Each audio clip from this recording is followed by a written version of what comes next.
pesado. Eu dou a esses demônios segundos para sumirem, porque se não sumirem, serão queimados pelo poder da sua glória que será derramada. Rasgue os céus sobre nós esta noite. Manda anjos de fogo descerem aqui. Que estes anjos desçam, trazendo brasas de fogo nas mãos. Comecem a esparramar estas brasas entre nós.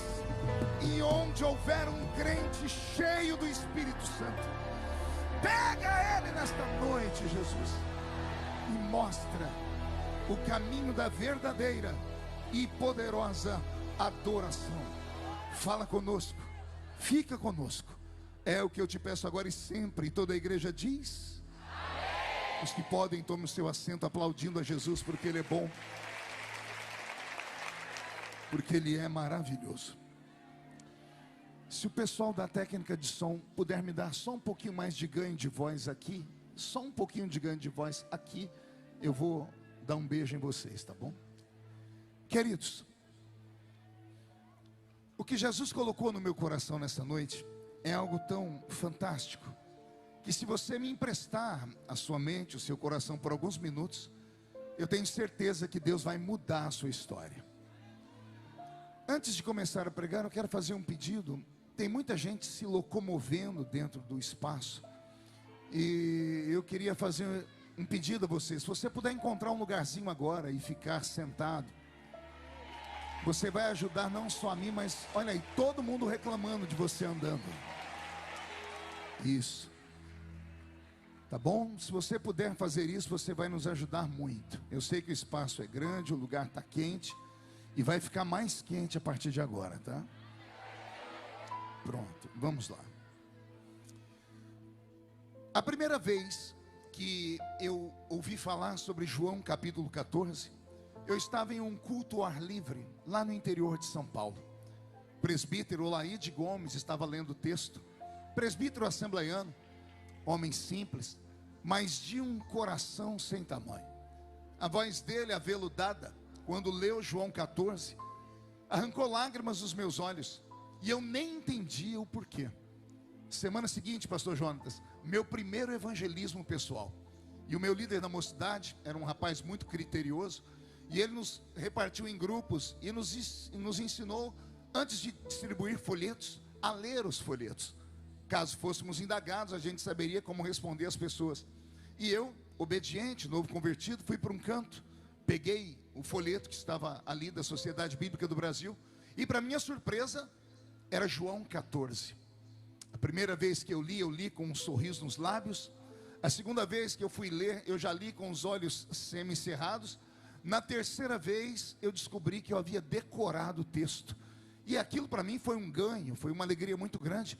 E aí eu virei para o meu amigo, o meu companheiro de evangelismo, e disse: recebi o meu primeiro milagre como crente. E ele falou: qual? Decorei João 14. Ele jogou um balde de água fria em mim, dizendo assim: João 14, todo assembleiano conhece de cor e salteado. Eu achei que era brincadeira, mas com o passar do tempo eu descobri que não era não. Vamos ver se alguém se lembra do que está escrito lá. Não se turbe, credes em Deus, porque na casa de meu pai, porque se não fosse assim, vou preparar-vos lugar, e virei outra vez, e vos levarei para mim mesmo, para que onde eu estiver, estejai vós também.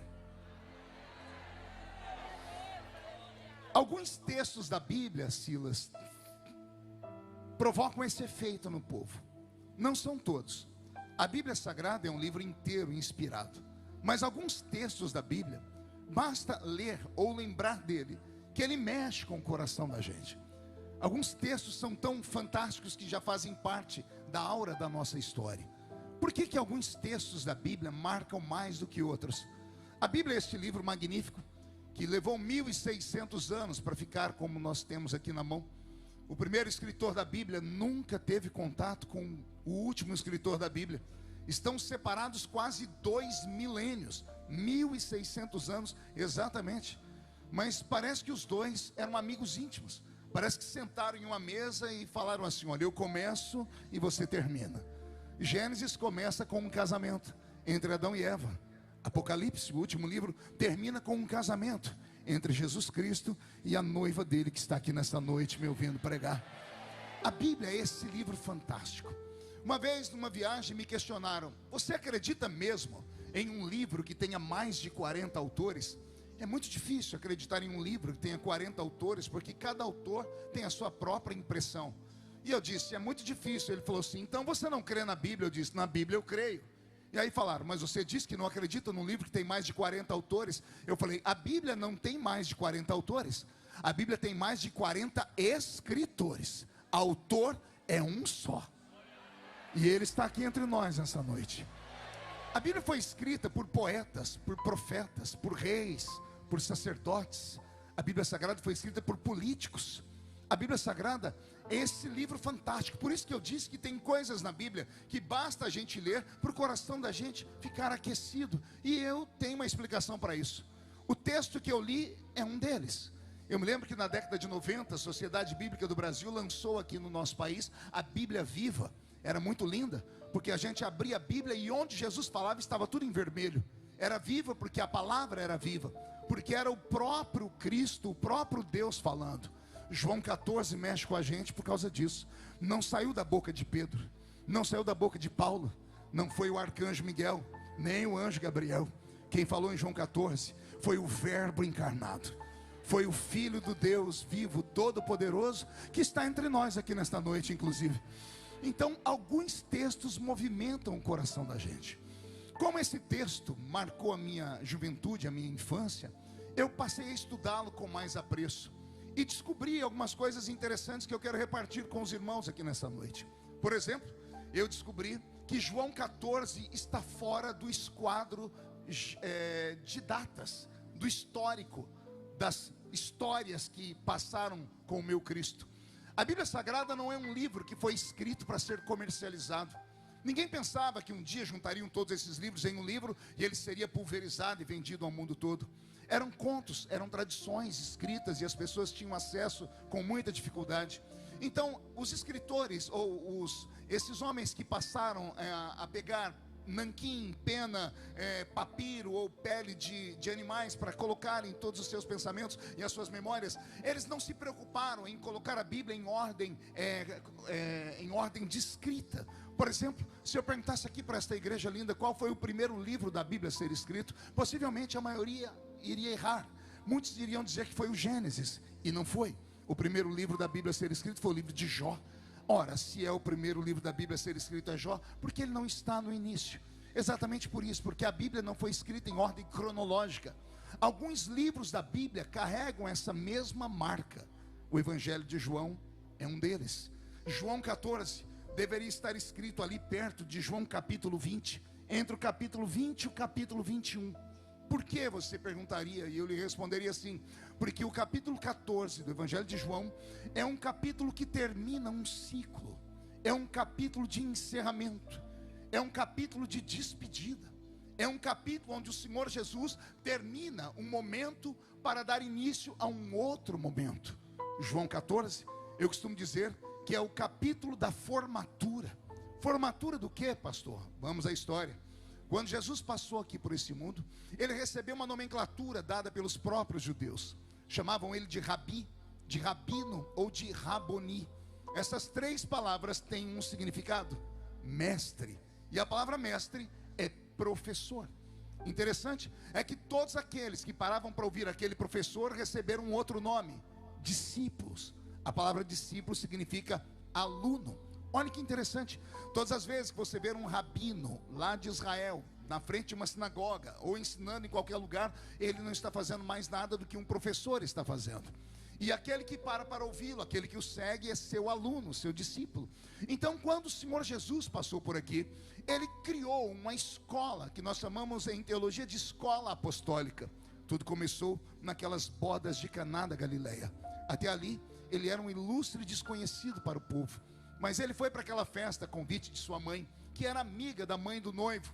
E no meio da festa, a humilhação se aproximando, estava acabando o vinho.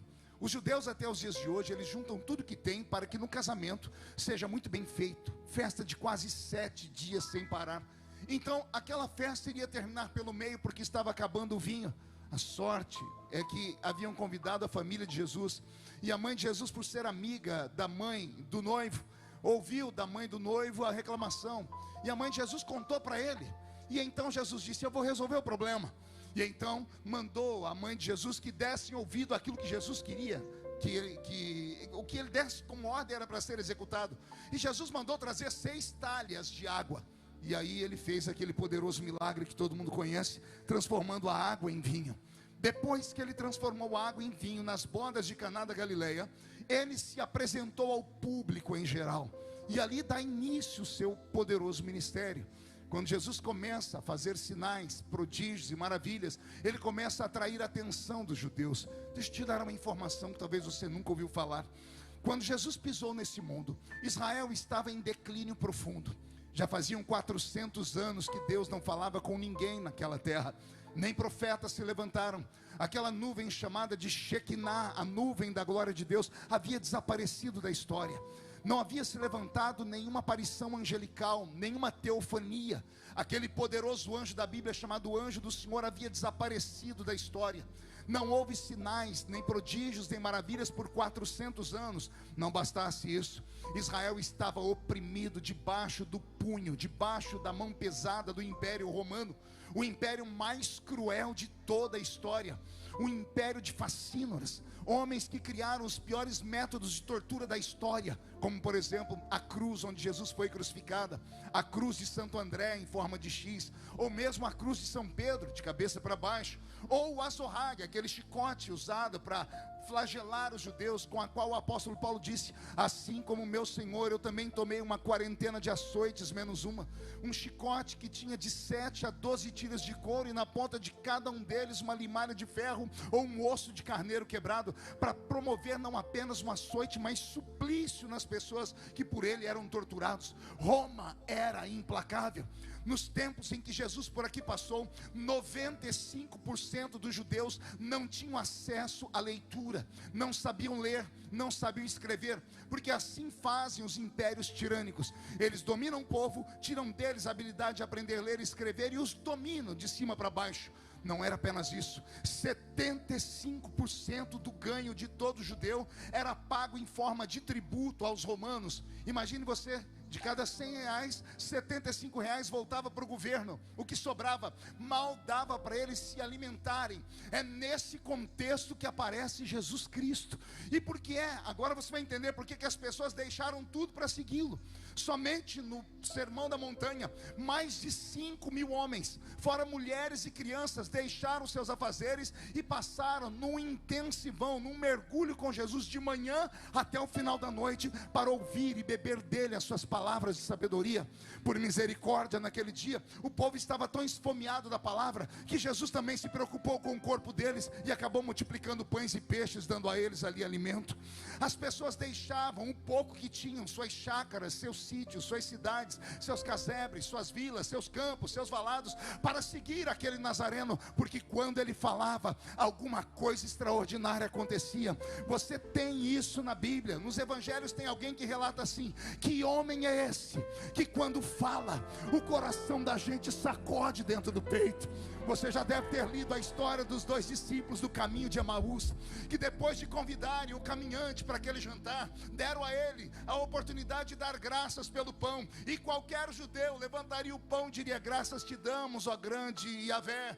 Mas não aquele viajante. Ele levanta o pão e diz: graças te dou, meu pai. E quando ele diz pai, todo mundo na mesa abre os olhos, porque foi por conta disso que mataram ele, porque ele falava que era filho de Deus, e aquilo era uma heresia. Mas quando abriram os olhos e olharam para a cadeira onde ele estava sentado, o pão estava partido, mas ele não estava mais ali.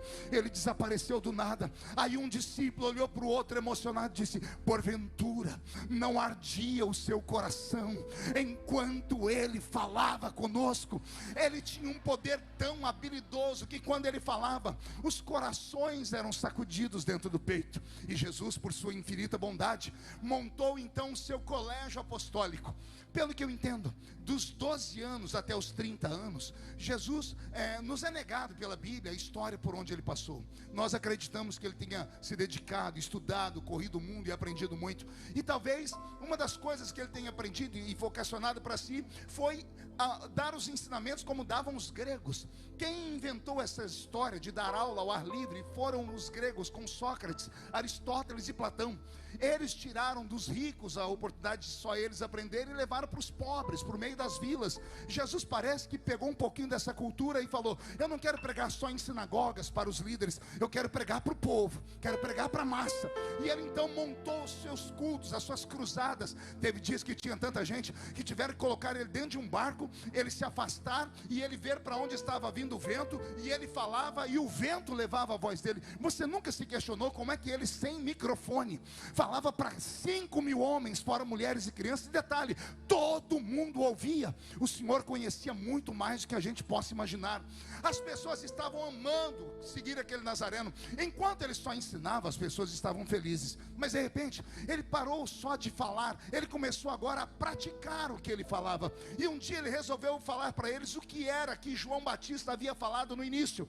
Quando Jerusalém abriu as portas, logo antes dele chegar, um homem magrelo, usando uma roupa feita de pelo de animal, com um cabelo comprido e uma barba desgrenhada, magrelo, porque a dieta dele era a base de mel silvestre com gafanhoto. Ele chega pregando um evangelho meio estranho, dizendo: raça de víboras, quem vos ensinou a fugir da ira de Deus? Quando todo mundo olhou para ele, ele disse assim: é chegado o reino de Deus na terra.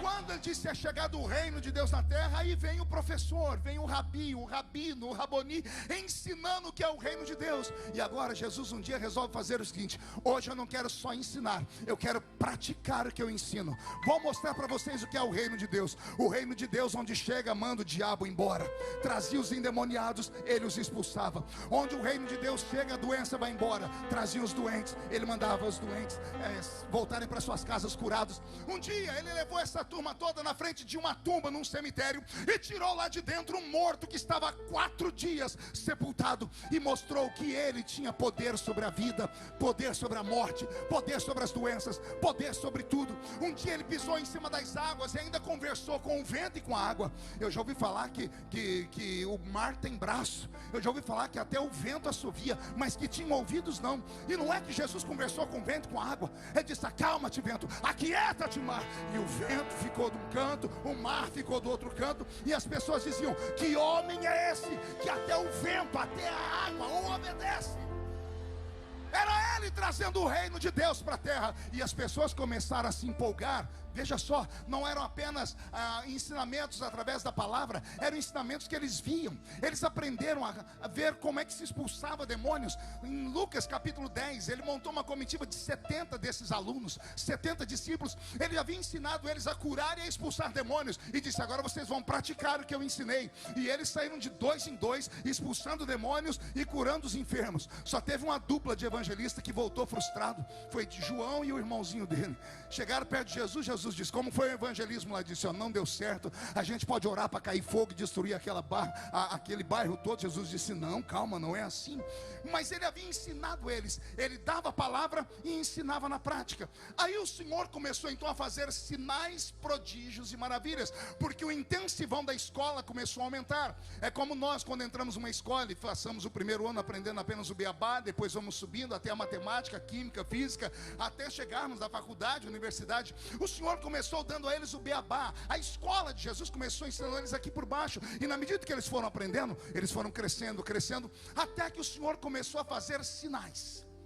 Quando ele começou a multiplicar pães e peixes, quando ele começou a fazer coisas que eles nunca tinham antes sequer ouvido falar, essas pessoas se acomodaram e passaram a caminhar atrás de Jesus. Parece que não davam mais atenção ao que ele falava. Parece, pastor Jonatas, que não davam mais atenção às coisas que ele ensinava. As pessoas começaram a ficar atraídas mais por aquilo que ele fazia. As pessoas queriam agora ver milagres. As pessoas não se preocupavam mais com os ensinamentos que ele dava. E isso deixou Jesus ofendido, profundamente bravo. Teve dias que ele começou então a dar uma palavra mais pesada, e a multidão começou a abandonar ele. Quando ele começou a falar: o meu reino não é desse mundo, Quando ele começou a dizer: quer me seguir, tem que tomar a sua cruz e me seguir. Quer vir após mim? Deixa seu pai, deixa sua mãe. Quando ele começou a falar que o homem só é digno daquilo que ele trabalha, quando eles viram que ele não era aquele mágico de Oz que eles pensavam, as pessoas começaram a abandoná-lo. Parece que Jesus começou a pregar uma palavra mais dura, exatamente nesse sentido, porque aquelas pessoas estavam acostumadas apenas com milagres, com sinais, prodígios e maravilhas. E eu abro um parênteses aqui para começar a aplicar o texto. Parece que estamos vivendo dias semelhantes àqueles.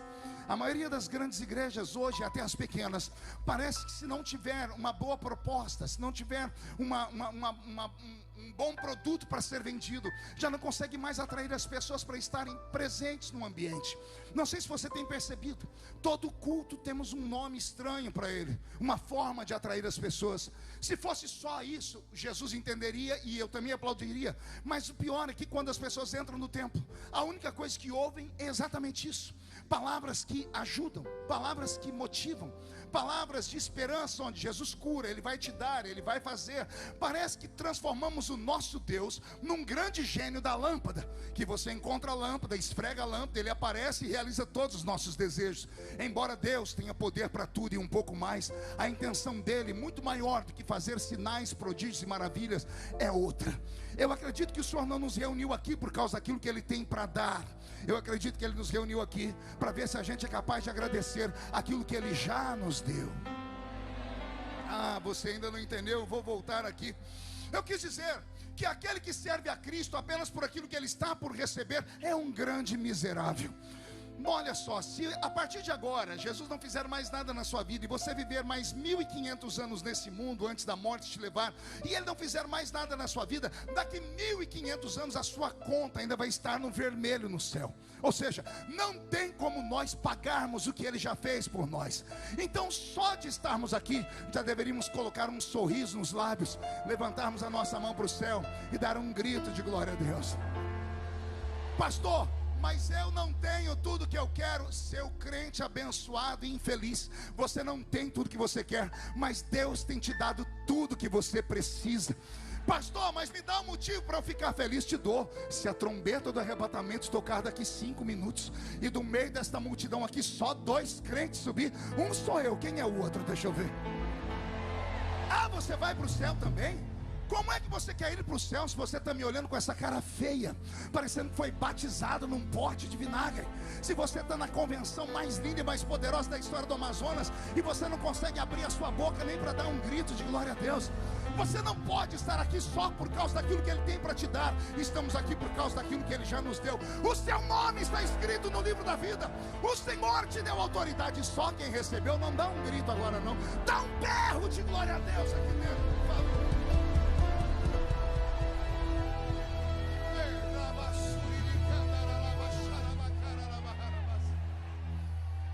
Quando Jesus percebeu que aquela turma só queria entretenimento, ai Jesus, mãozinha direita para o céu, faz um carinho nas costas da pessoa do seu lado, diga: vai doer só um pouquinho. Entretenimento. Vou repetir: entretenimento. Isso aqui não é entretenimento. Isso aqui não é um show. Isso aqui é um culto, é uma Assembleia de Deus. Eu queria entender, porque quando os pastores anunciam um pregador, alguém fala um amém, anuncia outro pregador, amém. Aí quando anuncia um cantor, o povo vai à loucura. Só está faltando as moças virem para frente e jogarem roupa íntima em cima dos cantores gospel da igreja. Veja só, não confunda artista com levita. Não confunda pastor com palhaço. E púlpito com picadeiro. Isso aqui não é um picadeiro, isso aqui não é um teatro, isso aqui não é um cinema. No teatro, se você gosta, diz amém. Se não gosta, vai embora. Se gosta, aplaude. Se não gosta, vaia. E lá você tem direito a comer pipoca e guaraná. Aqui não é o que você quer ouvir. Aqui é o que Ele quer mandar para você.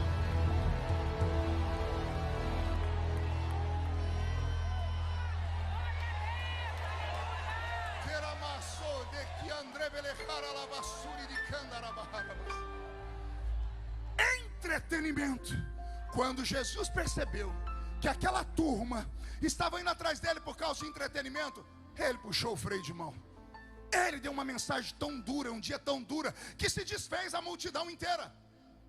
Foi todo mundo embora.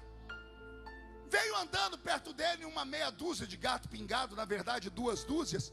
Ele olhou para ele e disse: vocês também podem sumir daqui. E Jesus continuou andando. Para surpresa dele, ele escutou passos atrás dele. Ele olhou, os 12 estavam vindo atrás dele. Ele que teve no único dia 15 mil alunos, 5 mil homens, fora mulheres e crianças, cada homem é uma mulher, cada homem é uma mulher e uma criança, 15 mil alunos, agora a escola dele está reduzida a 12 alunos. Ele olhou para esses 12 e resolveu acabar com a escola inteira e disse: e vocês também não vão embora não? O líder levantou a mão e disse: posso falar? Fala. Meu nome é Pedro. E daí, Pedro? Para quem iremos nós?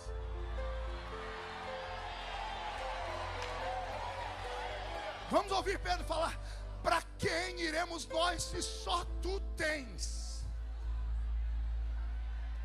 Milagre, pão, peixe, entretenimento, música? Não.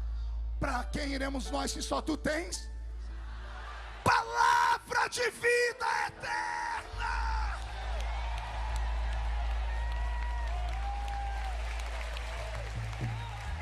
Quando o professor entendeu que aqueles 12 alunos se afeiçoaram ao ensino, ele dedicou o restante dos seus dias na terra a ensiná-los. Veja só, de 15 mil alunos a 12 alunos. Erramos quando falamos que Jesus teve 12 discípulos. Ele teve milhares. Em Lucas 10 eu falei, ele mandou 70. Mas desses milhares restaram 12. E esses 12 caminharam com ele não só no primeiro ano, ficaram com ele o ensinamento inteiro. Detalhe, 3 anos e meio. Quantos anos? 3 anos e meio. Sem feriado, sem sábado e domingo. 4 anos no intensivão de uma faculdade dos dias de hoje. Um curso normal são 4 anos de faculdade, mas com feriado, sábado e domingo.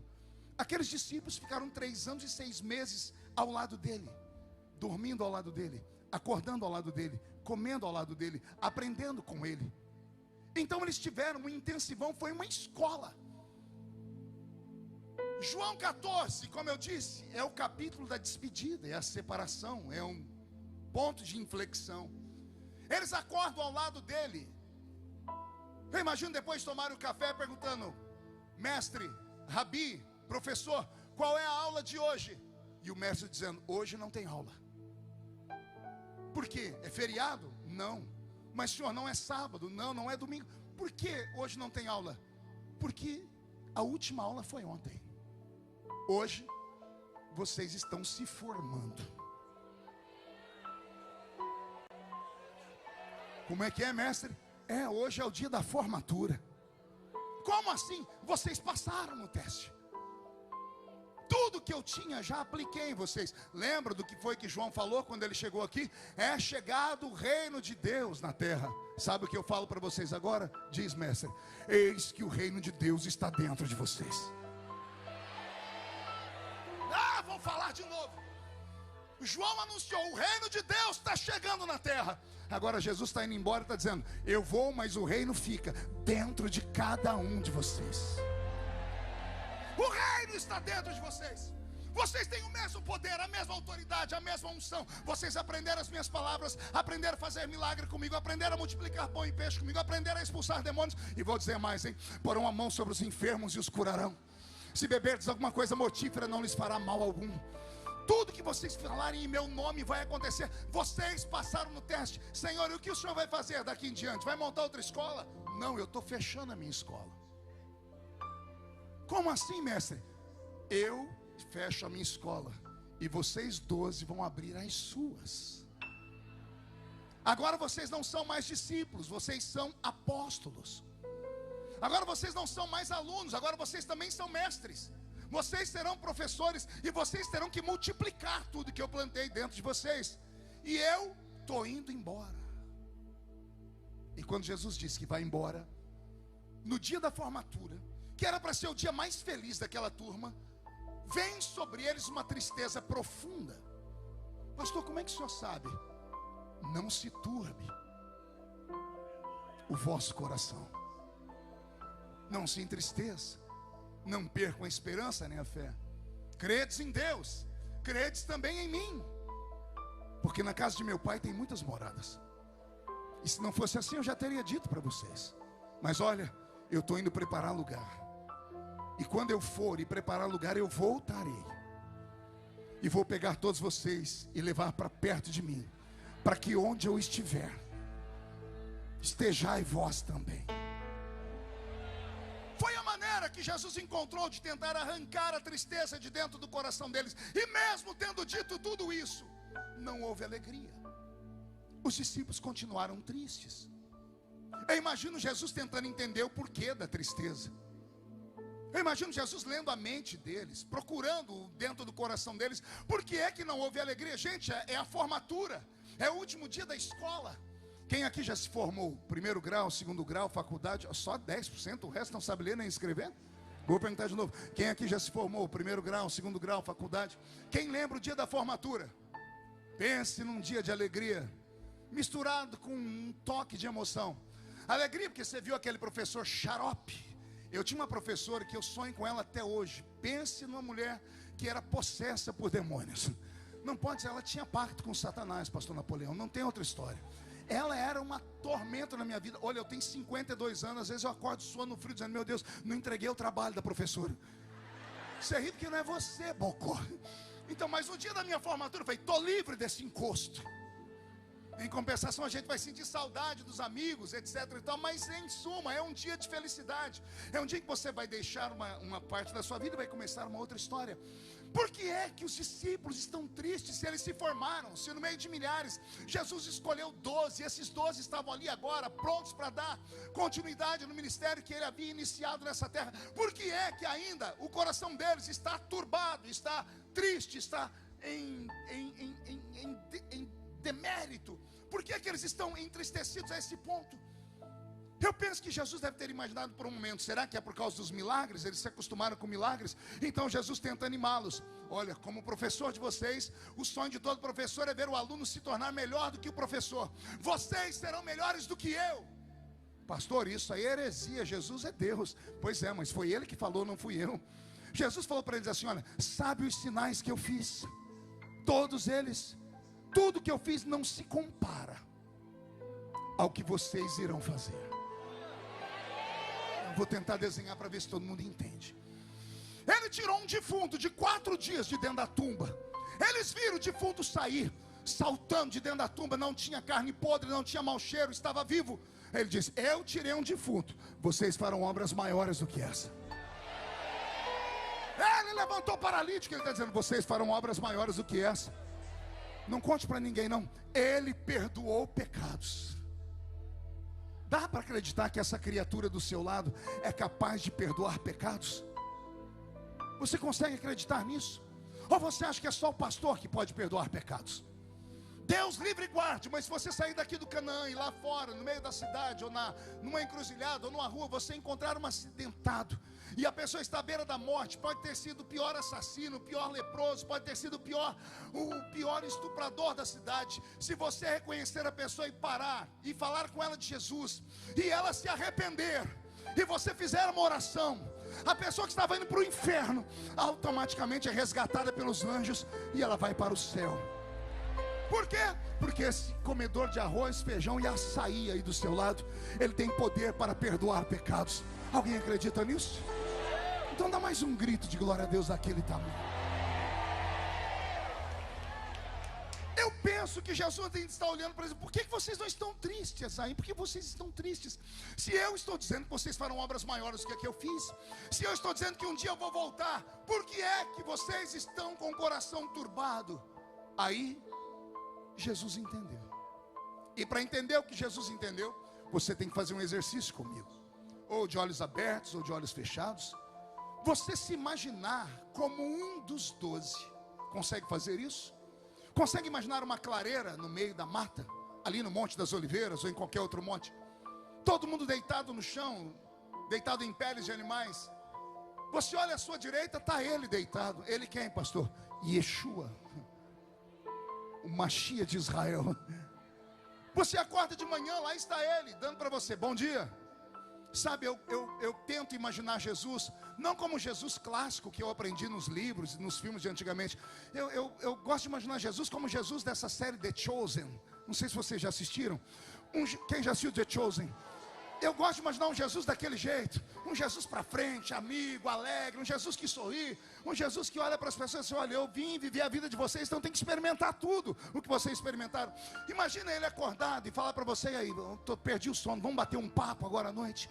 Imagine almoçar ao lado dele, jantar ao lado dele, tomar café da tarde com ele, orar com ele no monte. Imagine você ficar 3 anos e 6 meses, todos os dias, ao lado dele. Entendeu? Imaginou? Agora eu vou te dizer o que eu penso. Jesus, quando percebeu que eles estavam afeiçoados a Ele, Jesus percebeu que o que Ele falava era bom, mas já não precisava mais falar. Eles não sentiam falta da palavra dele. Eles não estavam preocupados mais com milagre, com sinais, prodígios e maravilhas. Não. Eles estavam preocupados com algo muito mais forte. Pastor, o que é mais forte do que a palavra dele? O que é mais forte do que os milagres dele? Respira fundo. A presença dele. Vou falar de novo. Eles já não se importavam se ele falava ou se ele ficava em silêncio, se ele fazia um milagre ou não, se ele multiplicava peixe ou não. Eles se preocupavam em acordar e ver: ele está ali, ó. Eles se preocupavam em estar andando dizendo assim, ó: ele está vindo aqui atrás.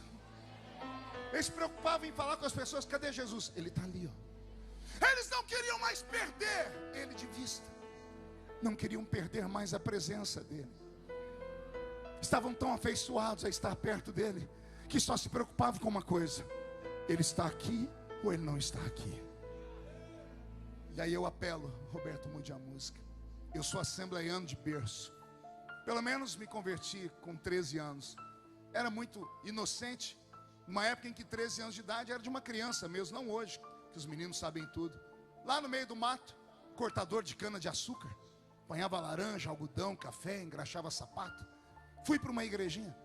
Cheguei naquela igreja e vi aquele pastor pregar naquele culto. Eu não entendi uma única palavra do que ele falou, mas eu sentia tudo que ele falava. Ele falava e ia me arrepiando o corpo. Para ajudar, sentou do meu lado um garoto que era meu vizinho e eu nem sabia que era crente. Olha só, morava perto de mim desde a infância. Era aqueles crentes 007. Eu falei: você é crente? Ele falou: eu sou. Eu falei: você nunca me falou? Ele falou: você nunca perguntou?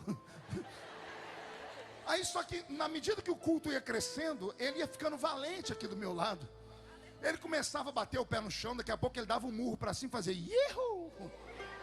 Daqui a pouco ele danou a falar umas coisas que no fim do culto eu perguntei para ele: ô Márcio, a sua mãe é dona de uma floricultura? E ele: por quê? Você passou o culto inteiro falando samambaia, samambaia, samambaia. Que samambaia é essa? Ele abriu um sorriso desdentado para mim e disse assim: não é samambaia não, é língua de anjo. Eu olhei para ele e disse assim: e você fala língua de anjo? Ele disse: eu falo. Eu falei: você não fala nem a língua portuguesa? Ele disse: é porque eu fugi da escola, mas a língua de anjo eu falo. Eu falei: por quê? Porque eu não falto em nenhuma aula. Eu falei: onde é que é a escola? Ele disse: é aqui nessa igreja, todo culto é uma aula, e o professor vem aqui no meu ouvido e me ensina essas línguas. Eu falei: você é maluco? Ele disse: não sou, está escrito na Bíblia. Eu disse: me mostra. Porque eu era carola lá na igreja católica. Com 8 anos eu já estava lá no meio do catecismo. Eu era coroinha. Aí eu falei: me mostra na Bíblia. Ele falou: eu não sei ler. Eu falei: só me fala que eu abro. Eu peguei a Bíblia dele e abri. E ele falou: Atos 2. Quando eu abri Atos 2, ele disse: pode ler que está aí. E eu comecei a ler, nunca mais esqueci. Estavam todos reunidos no mesmo lugar, quando de repente veio do céu um som como de um vento forte e impetuoso, e encheu a casa onde estavam assentados, e foram vistos por eles línguas repartidas como que de fogo, as quais pousaram sobre cada um deles, e todos E todos foram cheios do Espírito Santo e começaram a falar em outras línguas, conforme o Espírito Santo lhes concedia que falassem.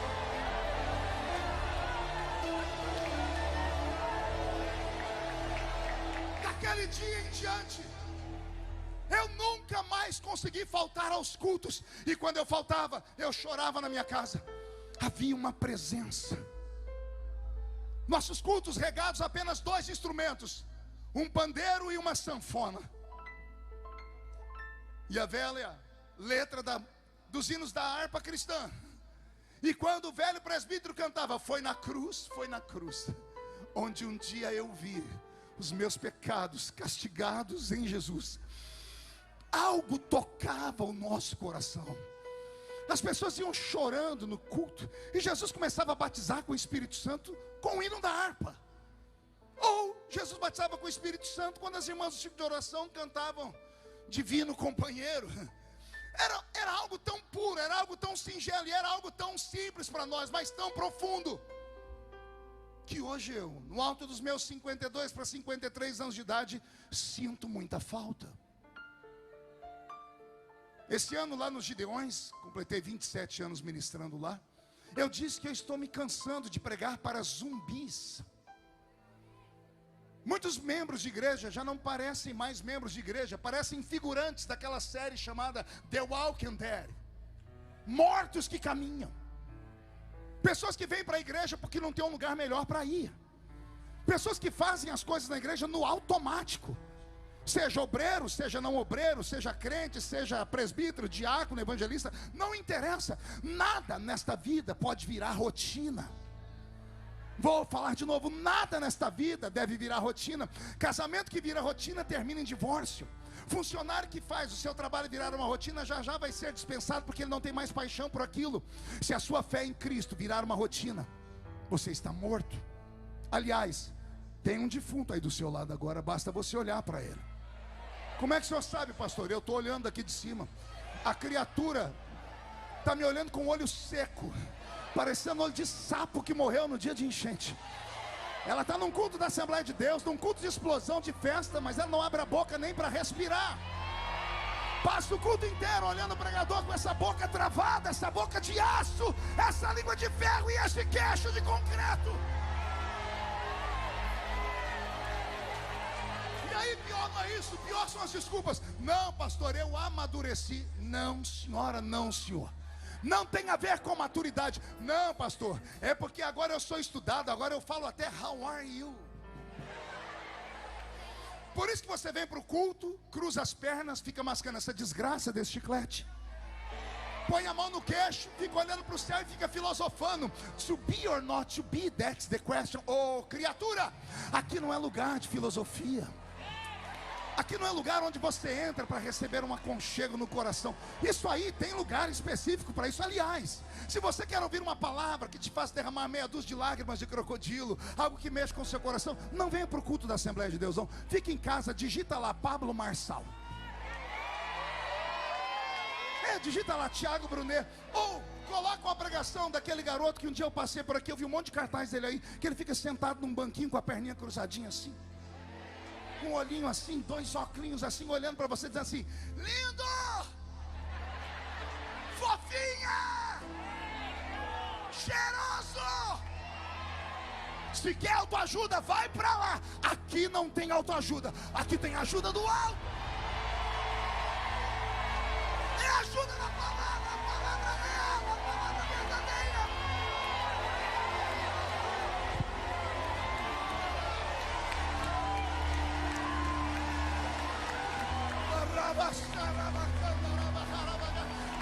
Esta é a Assembleia de Deus.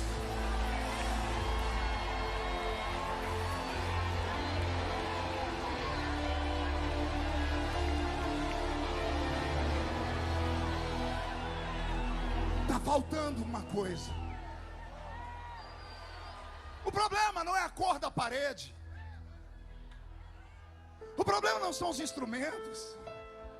O problema não é a barba branca do velho pregador. O problema não é se ele está com gravata ou sem. Viu? Pastor Napoleão sem gravata é uma coisa linda demais. O problema não é isso. O problema é que está faltando outra coisa. Está faltando a presença. E para você que acha que a presença não é muita coisa, eu vou deixar um rei da Bíblia conversar com a gente agora. Muda a música, Roberto, me dá a minha música. Tem um rei na Bíblia que é um homem segundo o coração de Deus. Conhecemos ele por trazer a arca de volta da aliança. Conhecemos ele por arrancar a cabeça de Golias. Conhecemos ele por sacrifícios e coisas perfeitas. Conhecemos ele. Mas nos esquecemos que ele teve um acidente trágico no meio da caminhada dele. E lhe custou muito. E um dia ele percebeu que estava faltando alguma coisa na vida dele. Aí ele foi falar com Deus. E nas entrelinhas ele quis dizer assim: Senhor, tira o reino. Senhor, pode tirar a fama. Senhor, tira todas as benesses que um rei tem.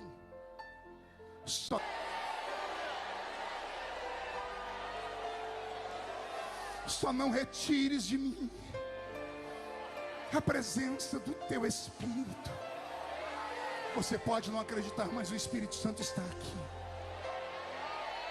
Ele está fazendo uma vistoria, está caminhando entre os castiçais. Porque era aquela antiga presença que te fez cavar este Amazonas, sentar dentro desses barquinhos, dessas voadeiras, e ir no meio da selva bruta, e enfrentar coisas que muitos aqui jamais nem sonhariam em enfrentar. Eu conheço o Amazonas em muitos lugares aqui. Eu encontrei heróis de vocês aqui, irmãos que me contaram que enfrentaram a cobra grande, que enfrentaram naufrágio de barcos, pastores que tiveram seus filhos de 3, 4 anos na calada da madrugada dentro do rio e falam: Deus salva, porque eu não sei onde está. Daqui a pouco a criança agarrada num pé de uma árvore. Essas pessoas só romperam porque elas tinham ao lado deles não ouro, não a prata, mas do lado delas estava o levanta e anda. Entendedores entenderão o que eu estou falando. Está faltando a presença, está faltando lágrimas nos olhos, está faltando sensibilidade. Está faltando você entrar aqui dentro e esquecer quem está à sua esquerda, à sua direita, na sua frente ou atrás, e dizer: Jesus, o culto hoje sou eu e o Senhor. Renova a minha vida, renova o meu coração, devolve o que o diabo levou embora. Se Jesus me der aqui nesta noite pelo menos 10 crentes cheios do Espírito Santo, que tenham esse mesmo pensamento, Manaus ficará pequeno para o tamanho do avivamento que o Senhor Deus vai enviar sobre esta terra. Se alguém acredita no que eu estou falando, não dá um grito agora não, solta um berro de glória a Deus para o inferno inteiro escutar.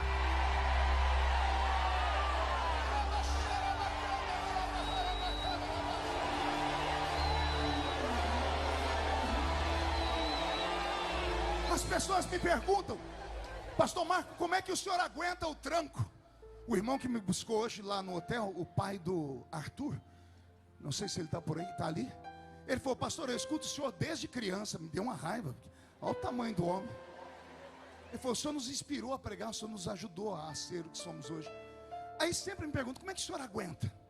Porque tudo comigo vai parar no Jornal Nacional. Porque não é você, Bocó. Só Deus sabe como é terrível, né, Silas? Não vamos falar nada não. Aí as pessoas sempre perguntam: pastor, como é que o senhor aguenta? Como é que o senhor dá conta? Para mim é tão natural. Pergunte para mim: como é que o senhor aguenta? Só falo se todo mundo perguntar. Os meus pés estão fincados numa rocha. Por quê, pastor? Porque os meus olhos viram a glória de Deus, os meus ouvidos ouviram a voz de Deus, e o meu coração sentiu a presença dele. Ei, vou usar uma linguagem mais moderna: quem já pisou no Santo dos Santos não consegue viver. Aí as pessoas falam: por que a nossa geração não aguenta, pastor? Geração Nutella, geração rápida demais, geração que não tem paciência de ouvir a palavra como tem que ser feita. Participei de um debate há poucos dias atrás, onde chegaram a uma conclusão que as universidades, pelo menos alguns seminários evangélicos brasileiros, pastor Jonatas, estão treinando pastores, ensinando eles a pregarem sermões de 20 minutos apenas. E a explicação, a geração moderna, a geração milênio, é uma geração que, segundo eles, não tem paciência de ouvir um pregador falar mais do que 20 minutos. Geração do TikTok, geração que quer ver as coisas muito rápidas. Tudo tem que ser muito rápido. Aí uma explosão de pessoas com TDAH, com ansiedade. Meninas e meninos se automutilando. Crentes da igreja com depressão profunda, síndrome do pânico. Por quê? Falta de profundidade. Aí falam, mas os crentes não têm paciência de ouvir. Não tem paciência de ouvir qualquer um. Mas se for alguém cheio da unção. Eu sento para ouvir o pastor Napoleão Falcão pregar por 5 horas e não me canso. As pessoas me escutam pregar todos os dias. Eu prego todos os dias por 2 horas, 2 horas e meia e não se cansam. O problema não é no tempo, o problema é na presença que a pessoa carrega. Eu não estou sozinho aqui. Você pode não estar vendo ele, mas quem está comigo está vendo você aí. Eu posso te fazer um desafio? Mais uma vez, levanta a mão direita para o céu. Eu sei que tem gente que não gosta disso, chacoalha a mão assim. Faz uma tomada disso aí. Você que está assistindo pela TV, faz isso em casa também. Agarra o ombro da pessoa que está do seu lado com carinho e respeito. Isso. Se a pessoa fizer cara feia, melhor ainda. Agarrou a pessoa? Agora chacoalha ela até ela ficar irritada. Não, irrita ela, irrita. Isso. Fala assim, Jesus te trouxe aqui para isso. Sacode, diga para isso. Jesus te trouxe aqui para te dar um sacode nessa noite. Ele vai sacudir a sua comunhão, a sua fé, o seu ministério, o seu casamento. Ele vai sacudir os instrumentos que você toca, a palavra que você prega, a igreja que você pastoreia. É tempo de um despertamento. Quando Jesus, já estou terminando, percebeu que o que eles estavam sentindo falta por antecipação era da sua presença, isso deixou Jesus meio envaidecido e feliz. E aí ele disse assim: agora eu entendi o que vocês querem, fiquem em paz. Por quê, Senhor? Eu vou, mas Ele vem.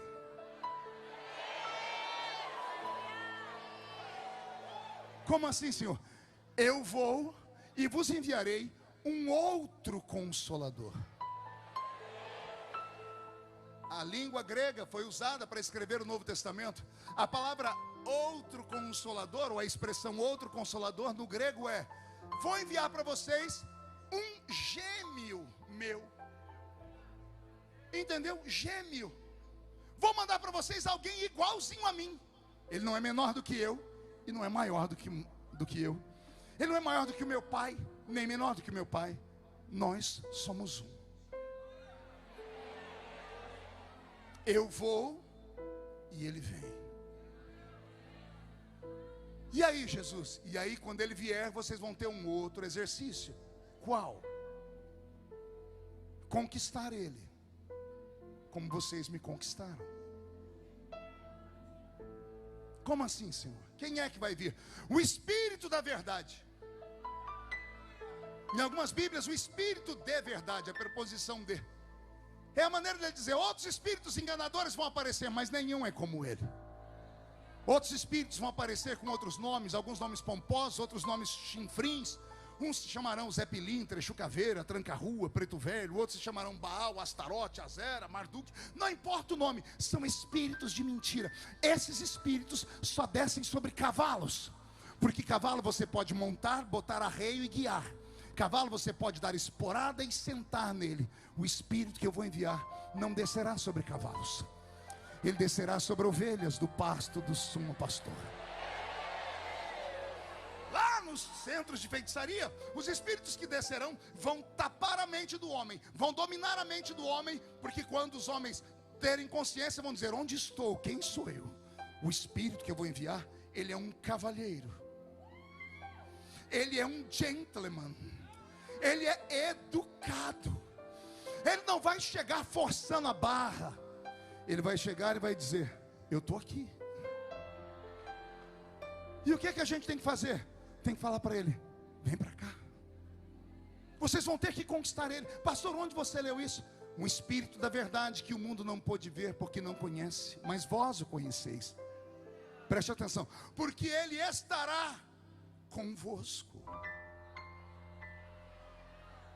Mas Ele não parou aí.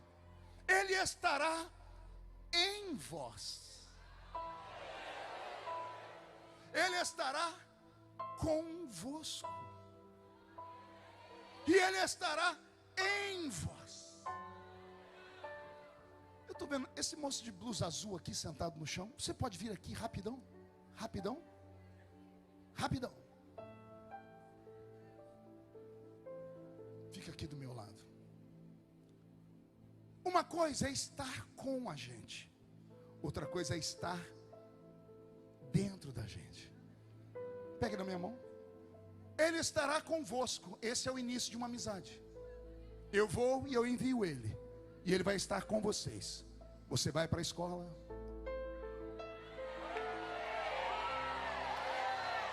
você vai para o culto, vai para a igreja, Ele vai com você. Você para, Ele para. Você caminha, Ele caminha, porque Ele está com você. Amém? Só que vai ter lugar que você vai querer ir, que Ele não pode ir. Não é que não pode porque Ele não tem poder para isso. Ele tem todo o poder. É que Ele não pactua com coisa suja, com coisa maldita. Aí vai ter dias que você vai querer ir, e Ele vai lutar para não te deixar ir.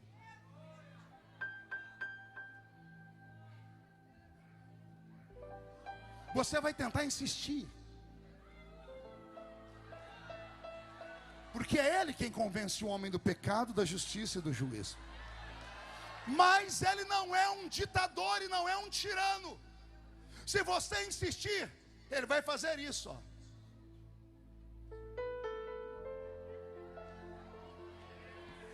E lá vai você sozinho, porque Ele só está conosco. Ele só permanece conosco enquanto nós estivermos no mesmo ritmo.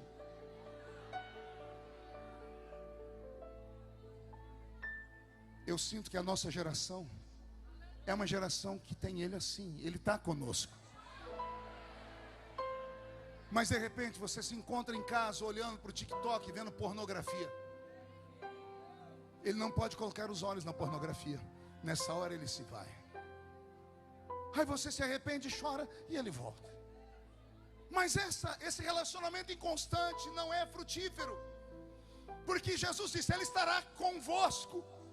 Mas se tudo der certo, Ele vai estar em vós.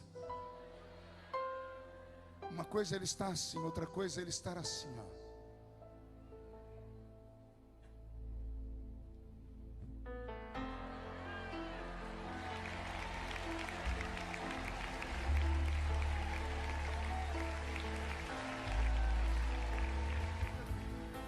Você entendeu isso? Mas para Ele estar dentro de nós não é fácil. Senta aqui, fica aqui, que eu já vou te chamar de novo. É profético isso.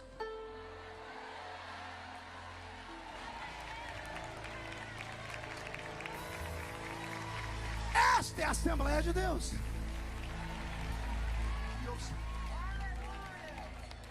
Dia desse em oração eu perguntei: Senhor, por que o irmão Ovídio Ramos, o presbítero lá da minha igreja, colocava a mão sobre os enfermos e os curava? Porque a gente era batizado com o Espírito Santo no culto de manhãzinha de domingo na igreja. E o Senhor falou comigo: é porque o Espírito estava em vós.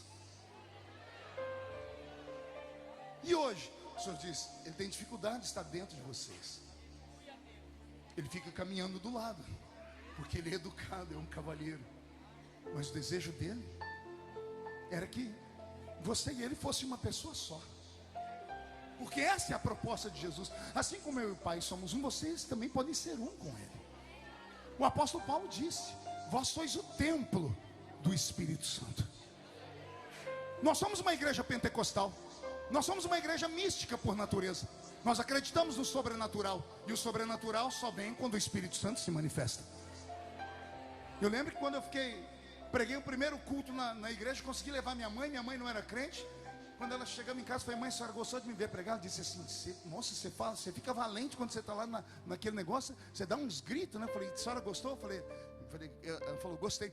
Ela falou assim, posso te fazer uma pergunta? Eu disse, pode. Por que você fica vermelho, você dá uns negócios assim?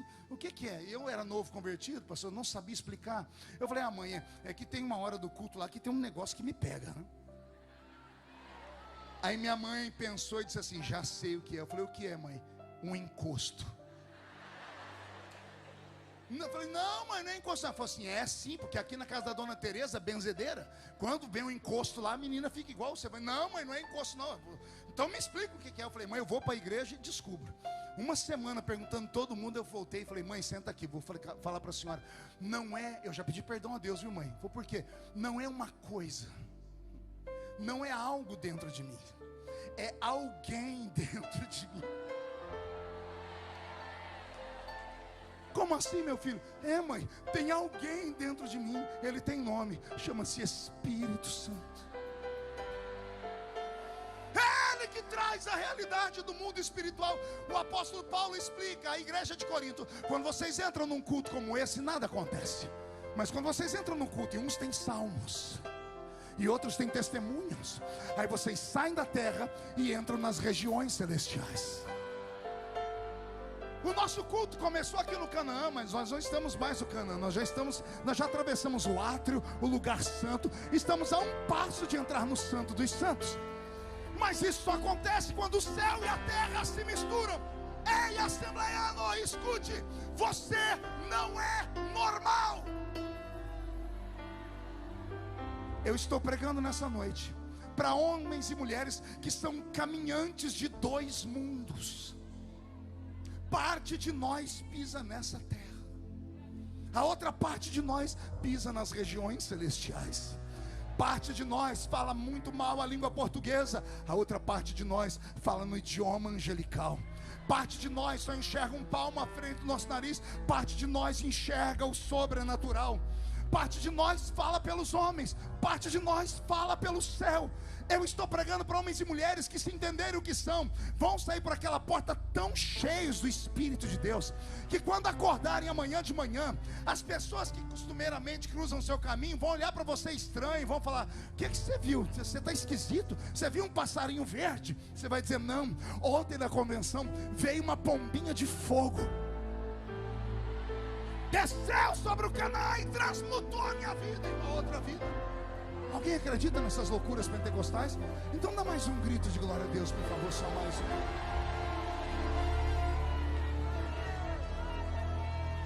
Fica do meu lado direito, mão esquerda na minha cintura, mão direita em cima da minha mão direita. Fecha os dedos, segura firme na minha cintura. Pé direito, pé esquerdo. Vamos caminhar.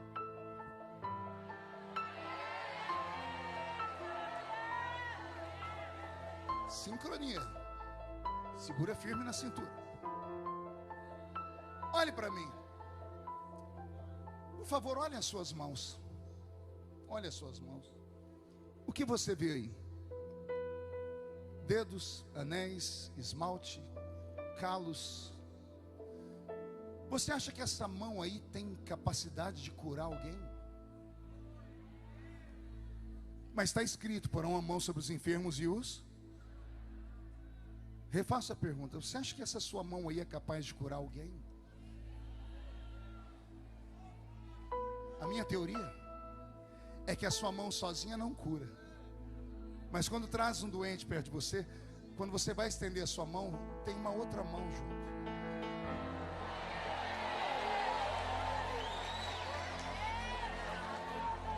Se ele está dentro de nós, não é a sua mão que a enfermidade respeita, não é a sua mão que traz a existência que não existe, é a mão dele, porque ele é o Deus eterno. Porão a mão sobre os enfermos e os curarão. Firme agora, firme, equilibrado. Pé direito, equilíbrio agora. Quando a Bíblia diz: onde a planta do seu pé pisar eu te dou por herança, você acha que é esse pé cheio de chulé e joanete que você tem aí? É que quando você pisa, ele pisa com você. Quando você aponta o dedo para expulsar um demônio, tem outro dedo dentro do seu dedo. Quando você olha fixamente para uma pessoa, tem outros olhos dentro de você. Você não é normal, por quê? Porque Ele já não está mais convosco, Ele está em nós.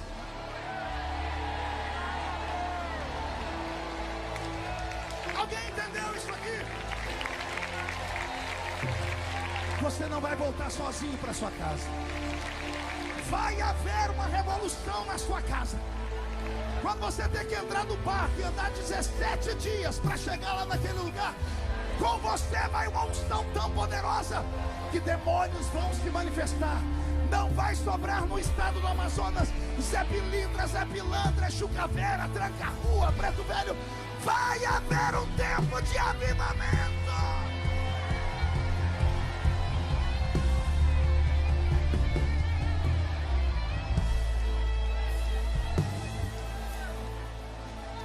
Feche os seus olhos.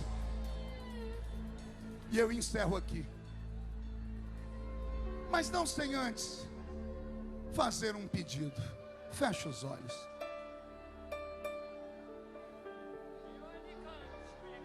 Eu queria saber.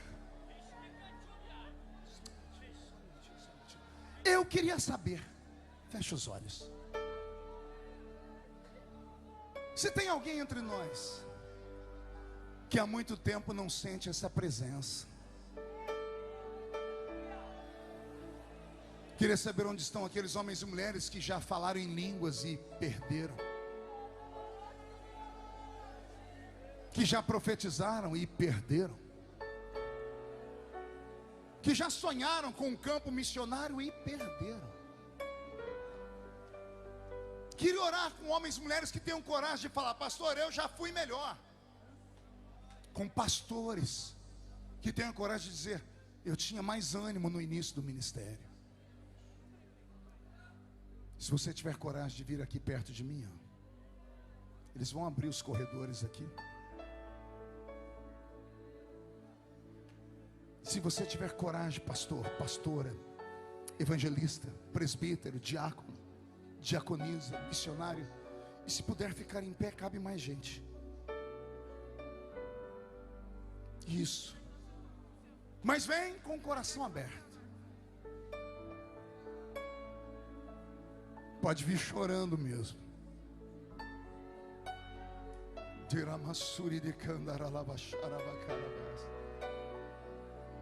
Eu poderia estar em qualquer outro lugar, mas Sua glória me atraiu, Tua presença me atraiu. Tentei me esconder, o medo de não viver, mas Sua glória me atraiu, Tua presença me atraiu. E vejo sem a Tua presença, atraídos pela Tua presença. Não me cansarei da Tua presença. É que a sarça pegou fogo e não se consumiu, e a voz que saiu dela o dia me atraiu, e o meu coração queimou até que descobriu que um dia com Tua glória vale mais que mil. É que a sarça pegou fogo e não se consumiu, e a voz que saiu dela o dia me atraiu, e o meu coração queimou até que descobriu que um dia com Tua glória, um dia com Tua glória vale mais que mil. Feche os olhos, coloque a mão no coração. Como profeta de Deus nesta noite, eu oro para que o céu fique baixinho aqui no Canaã. Senhor, eu já participei de eventos neste mesmo lugar, onde os crentes não conseguiam andar para sair. Que nesta noite, Senhor, o Canaã seja transformado num oceano, e que o vento do Seu Espírito sopre sobre este oceano.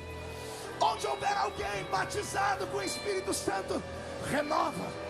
Onde houver alguém que há muito tempo não fala em línguas, traz um renovo. Se há alguém que nunca falou em línguas, batiza com o Espírito Santo.